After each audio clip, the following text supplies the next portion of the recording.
I remember sometime I was here with the former deputy president's wife. We came here to this school. We had a discussion here. Si ndio? Na hiyo maneno ya swimming pool si tulisema? Sikusema wakati hiyo.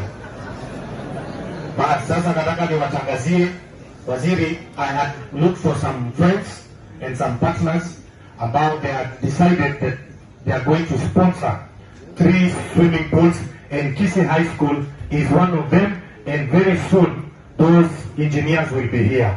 Kwa hivyo msiwe na wasiwasi.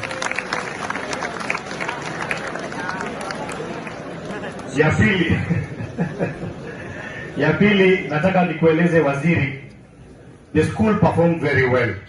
As a leader from this area, I want to promise that I will push waziri tusukume hii serikali na tusukume rais ili hii shule iwe one of the best excellent